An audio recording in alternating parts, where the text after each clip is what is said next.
Fighting games are probably the hardest genre to get into. Where to even begin? So, Street Fighter, how many games do you think it has in total? If you said 6, you'd be wrong, as it's actually closer to 60 with spin-offs and updated versions considered. Luckily, we've compiled 20 whipper fighting games and series you should be trying out if you're new to the genre. Don't be cross, that will only include one game per series here.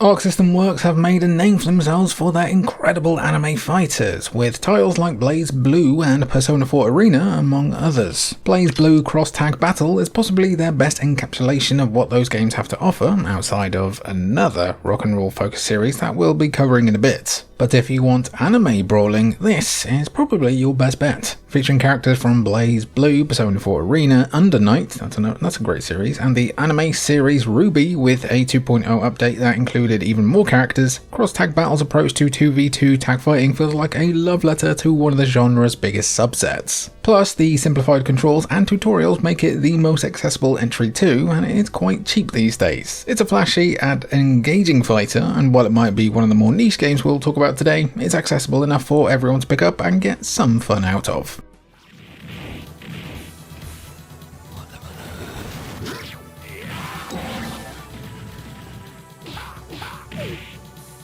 Yes, we are cheating here. No, don't tell our dad. Look, sometimes it's worth taking a bit of a history lesson to understand where fighting games come from. A lot of modern fighting games are excellent examples of the genre, but sometimes you just can't beat the classics. Now, a lot of these classics are pretty difficult to get a hold of these days, but Capcom are thankfully one of the better developers at ensuring new generations of fighting game players can still appreciate the old school games. Capcom's various fighting compendiums, whether it's CFC 1 and 2, Street Fighter 30th Anniversary Collection, or Marvel vs. Capcom Collection, contain a who's who of fighting game royalty that any self-respecting fighting game fan should be all over. From the unparalleled hype of Street Fighter 3 Third Strike to the creepy yet unforgettable vibes of Darkstalkers, Capcom's old library of hits has something for basically absolutely everyone. There's even a Star Wars inspired game that we might have done a cheeky video on over on the main channel.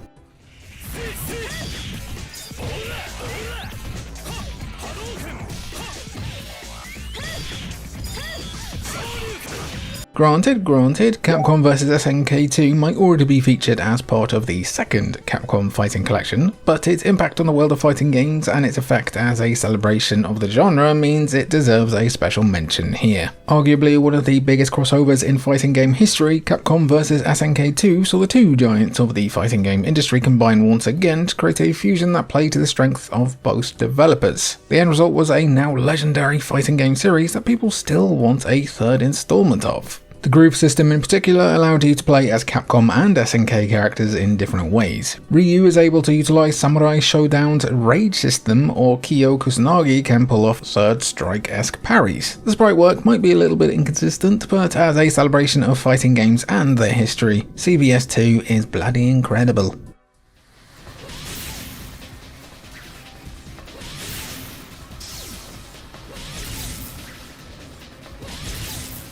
Dead or Alive as a series is seen as the fighting game where the most notable thing about it is the generous amounts of fan service. By that I mean bazoongas. There are bigger airbags in this series than in a crash test vehicle, and if you've played either Dead or Alive 5 or 6, the post-launch DLC practices really leaned heavily on the jiggling as opposed to the juggling. Whether the aesthetic choices are positive or negative in your opinion is irrelevant though, and it's kind of a boring topic after 25 years. Boobs. You see, the core fighting does belong among the best 3D fighters ever made. Dead or Alive 4 felt like the perfect encapsulation of the easy to pick up, hard to master gameplay that made countering feel easy and allowed noob players to feel like defensive gods. Throw in some of the most elaborate 3D arenas with bonkers transitions, constant hazards and more, and you've got a true cinematic fighting game experience. You can also unlock Spartans from Halo in it. Neat.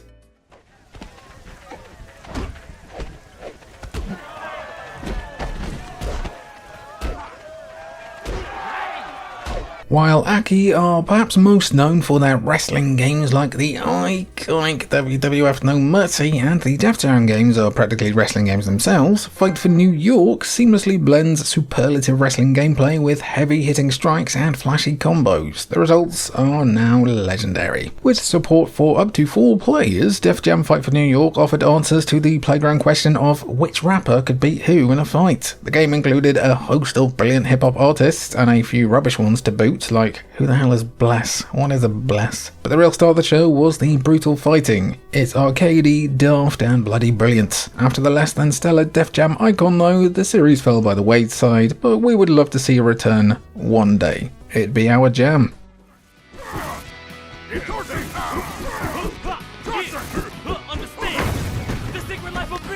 Equal parts a celebration and lampooning of the fighting game community, Divekick boils the genre down to its 2 most pure tenets: attacking and mobility. One button is for jumping or diving, and the other is for kicking or kicking. Apparently those inputs are all you need to create a balanced, enjoyable and most importantly viable fighting game, and the Edition Plus adds even more new characters and content. If you're looking for something a bit silly, or for a game that'll allow you to learn or practice the core principles of spacing, footsies and meter management independent of other, more complicated fighting game principles, this is your game. Plus, where else can you see Johnny Gat from Saints Row beat up a martial arts sensei with wellies on his hands? Some of the wing quotes or references might fly over a casual player's head, but the simple control scheme means everyone can get a piece of the action.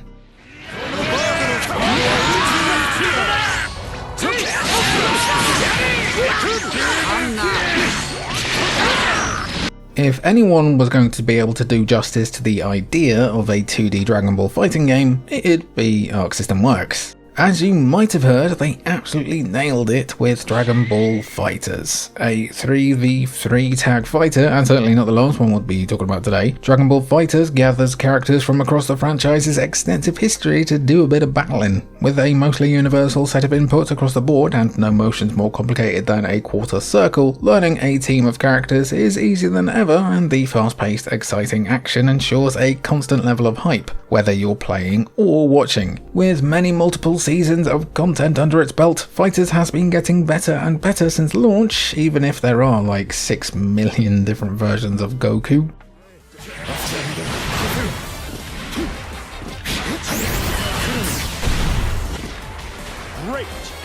Yeah, Granblue, BlazBlue, not the same. It feels like Arc System Works are in the bag when they're adapting someone else's franchise. Sometimes you'll know what that franchise is, like the previously mentioned Dragon Ball, their upcoming Marvel Tokon game, or Persona 4 Arena. That's a lot of mentions of Persona 4 Arena so far, isn't it? Sometimes though, they'll adapt something that'll make you wonder what worlds exist that you have no idea about. For a lot of you, Granblue Fantasy Versus probably fits into the latter category. Based on a Japanese mobile RPG, Granblue Fantasy Versus became enough of a success when it launched in 2020 to spawn an updated release, Rising, which launched in 2023. Like the various updated versions of Street Fighter 2, GFVR contains brand new characters, updated moves, and whole new modes for players to enjoy. All that with a control system that supports one-button specials for new players, yet rewards players who use motion inputs with shorter cooldowns, and you've got a game for both newcomers and old heads.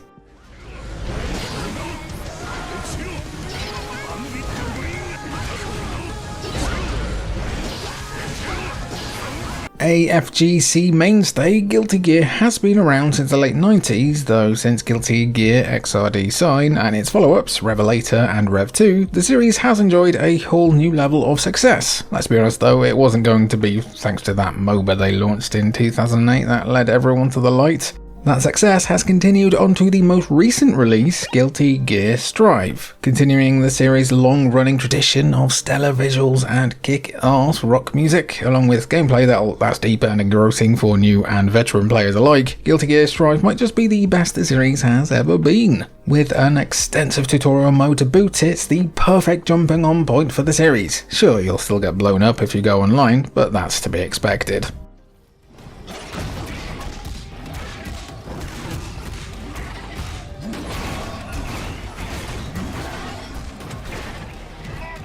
Underrated isn't really the word to describe Killer Instinct 2013. Most of the people who play it consider it to be an absolutely brilliant fighting game. Perhaps underappreciated is a better term, or maybe overlooked. Despite a loyal fanbase, Killer Instinct just never managed to cultivate enough groundswell to achieve the same level of mainstream success as the likes of Street Fighter, Mortal Kombat, or Tekken. It's a shame, as mechanically, Killer Instinct's most recent version, which came out 12 years ago, oh my god, could be considered one of the greatest 2.5D fighters of the 2010s, or maybe of all time. It's a bold claim, but Killer Instinct more than lives up to the hype. The combo breaker / counter breaker system allows for some of the best mind games the genre has to offer, while the roster and modes available round out one of the most complete fighting game packages there is. The fact that the netcode for Killer Instinct is the best out there is just the icing on the cake.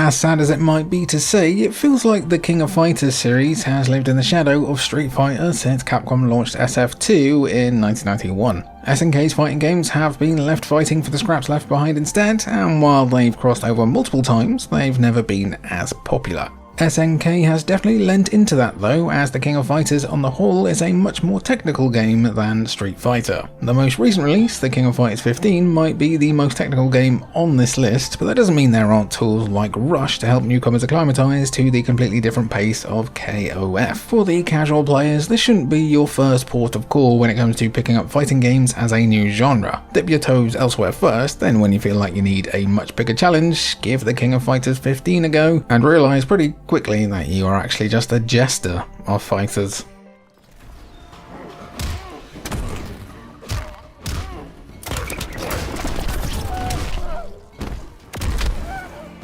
We imagine that trying to tell casual fighting game players that they should play Mortal Kombat is like telling someone who loves platforming games to play Super Mario, or Jak and Daxter. Oh, do play a bit of Jak and Daxter, love me some Jak and Daxter. Thanks to the huge mainstream appeal that the series has cultivated, Mortal Kombat stands alongside Tekken and Street Fighter as the most immediately recognisable fighting game ever made. As for which Mortal Kombat is the best for new players, Mortal Kombat XL offers the best mix of easy to learn controls, a wide range of characters to play as, and modes that are actually worth playing. While MK11 or the most recent game MK1 are also decent, maybe a bit less for MK1, it feels like Mortal Kombat has been chasing the high of MKX for a decade at this point. Plus it brought us this truly wonderful moment. Welcome to the game. Welcome to the real world. Welcome to the real world.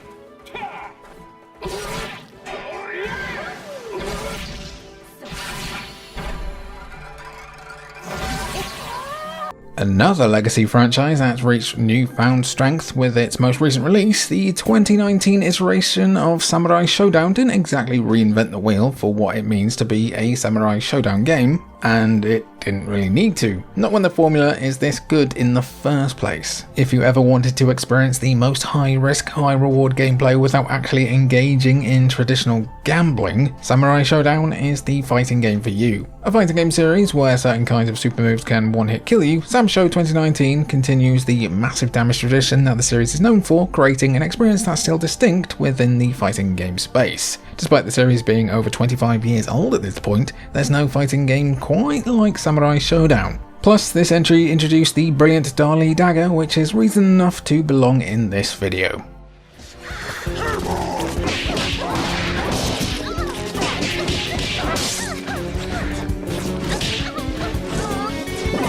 Any fans of 3v3 tag fighters will attest to the quality of Skullgirls, a game that looks and plays like the love child of Marvel vs Capcom and Cuphead. Okay, maybe that's not the best comparison, considering that Skullgirls predates Cuphead by a wide margin, but you get the point. Skullgirls has an old-timey graphical style that's absolutely beautiful, and the characters on offer here are filled with personality and charm that's infectious. The unique animated style and vibrant cast of characters give Skullgirls an identity unlike any other, but Skullgirls is more than just pretty graphics. Other features like a Capcom vs SNK inspired team ratio system where the fewer characters you have the more powerful they are, and the ability to set custom assists for your characters proves that the appeal of Skullgirls is more than just skin deep. Second Encore included extra characters too, making it the definitive version.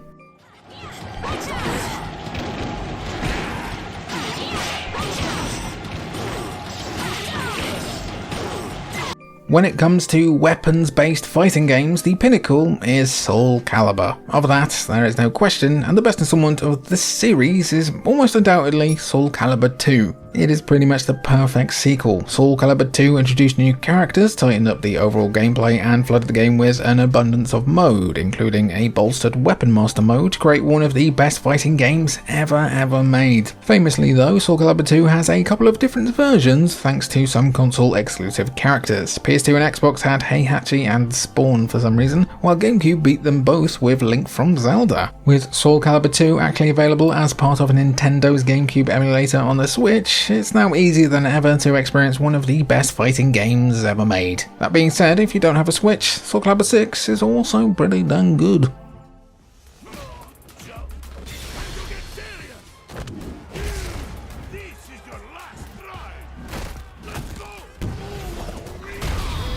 While we've gone alphabetically through this video, Street Fighter 6 might just be the perfect starting point for those new to fighting games. Street Fighter has always been a perfect entry point into the fighting game genre, and this 6th mainline entry might finally be the one to appeal to absolutely everyone. Capcom have successfully lowered the barrier to entry for new players while keeping enough mechanical depth to ensure veteran players don't get bored after 5 minutes. The choice between classic controls with regular motion-based inputs like quarter circles or modern controls that utilize single button special moves means everyone gets to pick a set of controls that works for them. Sure, some people might get salty about those who use modern controls, but both types are fully valid and worthwhile. Throw in an expansive, pretty fun world tour mode that feels like the best active tutorial a new player could ever have, and you've got a fighting game that everyone needs to try. Zangief is the best character, by the way. Muscle power forever.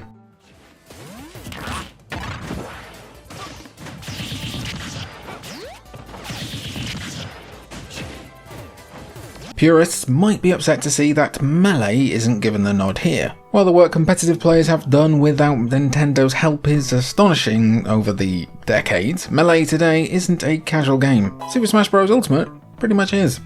In practically every sense of the word, this is the ultimate version of the series, whether it's the huge roster of characters that cover all corners of gaming, especially with the DLC lineup. I still can't believe they put Minecraft in this thing, the 100 plus stages and nearly 1,000 songs, the collection of modes like World of Light, or the fact you can make a stage that says Bum Bum. Super Smash Bros. Ultimate offers something for practically everyone. Even the simple presentation changes, including displaying stocks when a life is lost in 1v1 fights, or zooming in on strong attacks or finishing blows, help make Super Smash Bros. Ultimate just as enjoyable whether you're playing or spectating.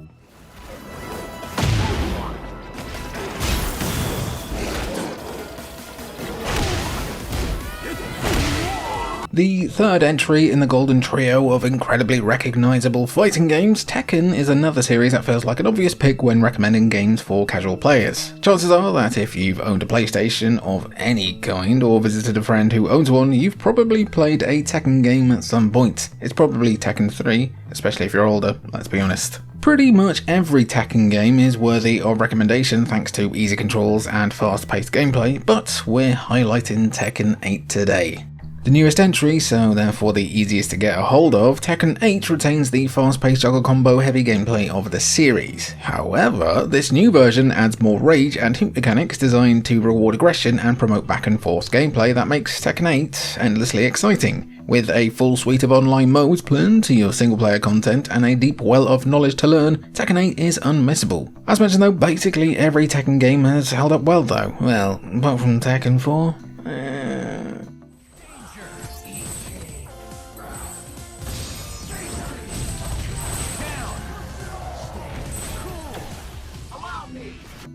Yeah, Marvel vs. Capcom Infinite just missed out here. While the most recent MVC game didn't move the needle in the way other games in the series have. I actually got nothing there.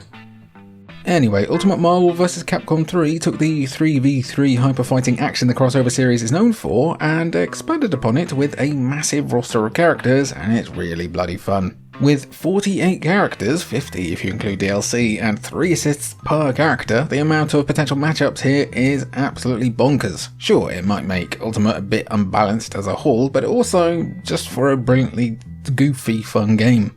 Just expect to get absolutely stomped if you decide to take the game online these days, as only demons reside on these servers. It isn't any easier on MVC2 either.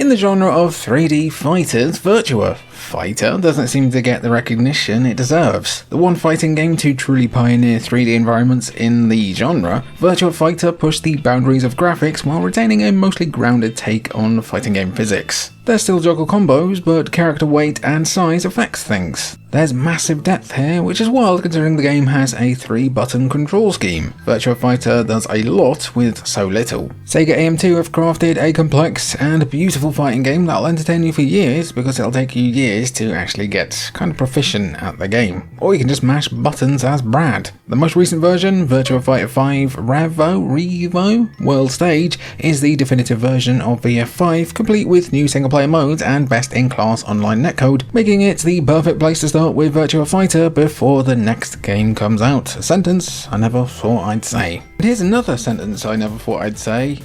Yellow hamburgers make good friends, especially with crabs. Yeah, drop me your favourite sentence down below of all time. I've been Jimmy. Been good to see you. I'll catch you in the next one.